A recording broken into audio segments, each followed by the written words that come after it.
கர்த்தர் அதிசயங்களை செய்கிறார். ஊழியங்கள் வழங்கும் ஜீவ வார்த்தை. இந்த நாளுக்காக கர்த்தருடைய ஊழியக்காரன் ஆண்டவருக்கு நன்றி செலுத்துகிறேன். உங்களை வாழ்த்துகிறேன். நீங்கள் ஆசீர்வதிக்கப்பட்டவர்கள், நீங்கள் மேன்மையானவர்கள். நீங்கள் பூமிக்கு உப்பாய் இருக்க போகிறீர்கள், வெளிச்சமாய் இருக்க போகிறீர்கள். அநேகர் நீங்கள் வாழ வைக்க போகிறீர்கள். நம்புங்க, அப்படியே இயேசப்பா மாற்றுவார். அப்படியே உங்கள் வாழ்க்கையில் பெரிய காரியத்தை காண செய்வார். மறந்துடாதீங்க. உங்களுடைய ஜெப குறிப்புகளை கமெண்டில் அனுப்புங்க. நாங்கள் ஜெபிக்கிறோம். இயேசப்பா அற்புதம் செய்வார். அது மட்டுமல்ல, நீங்கள் பெற்றுக்கொண்ட அற்புதங்களையும் கமெண்டில் தெரியப்படுத்துங்க. கர்த்தர் நாம மகிமைப்படுவதாக. உங்கள் நண்பர்கள், உங்கள் உற்றார் உறவினர்கள் கஷ்டப்படுறாங்கன்னா, நம்பிக்கை இல்லாமல் இந்த பூமியில் வாழ்கிறாங்கன்னா, இந்த ஜீவ வார்த்தையை மற்றவங்களுக்கு நீங்கள் அறிமுகப்படுத்துங்க. அது உங்கள் வாழ்க்கையில் இன்னும் ஆண்டவர் அற்புதங்களை செய்வதற்கு ஏதுவாக இருக்கும். இந்த ஜீவ வார்த்தைக்கான வசனம் சங்கீதம் 8:9. எங்கள் ஆண்டவராகிய கர்த்தாவே, உம்முடைய நாமம் பூமி எங்கும் எவ்வளவு மேன்மையுள்ளதாக இருக்கிறது. பாருங்க, சங்கீதக்காரர் தாவீது சொல்றாரு, ஆண்டவரே, உம்முடைய பேரு, உம்முடைய நாமம் இந்த பூமியில் எவ்வளவு மேன்மை உள்ளது, எவ்வளவு மேன்மை உள்ளது. ஆம் தேவ பிள்ளைகளே, உண்மையிலேயே ஆண்டவராகிய இயேசு கிறிஸ்து நாமம் இந்த பூமியில் மேன்மையுள்ள ஒரு நாமம், உயர்ந்த நாமம், ஒரு மகிமையான நாமம். இயேசப்போடைய பேர் எவ்வளவு மேன்மையானது தெரியுமா? அவருடைய பேரை சொன்னாலே பிசாசுகள் ஓடும். அவருடைய பேரை சொன்னால் நோய்கள் குணமாகும். அவருடைய பேரை சொல்ல ஆசீர்வாதம் உண்டாகும். அவர் அறிந்திருப்பது, அவரை தேடுவது, அவரை ஆராதிப்பது, அவருடைய வசனத்தை கேட்பது எவ்வளோ பெரிய பாக்கியம், எவ்வளோ பெரிய பாக்கியம்.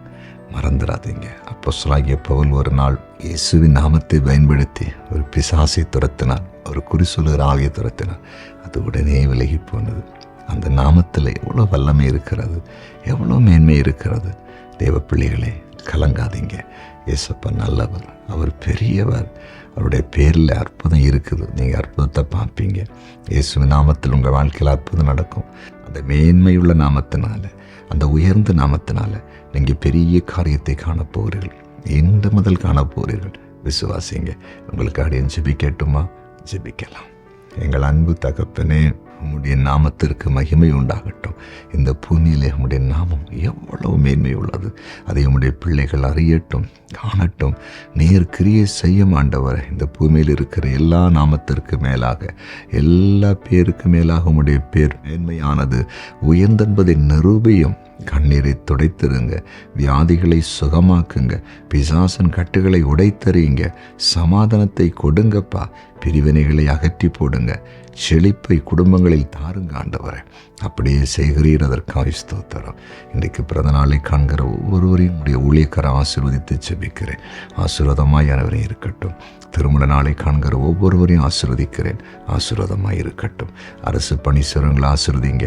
தனியார் நிறுவனங்களில் பணி செய்கிற உடைய பிள்ளைகளை ஆசீர்வதிங்க. கூலி வேலை செய்கிறவர்கள், வியாபாரம் செய்கிறவர்கள், வெளிநாட்டில் இருக்கிறவர்கள் எல்லாரையும் ஆசீர்வதிங்கப்பா.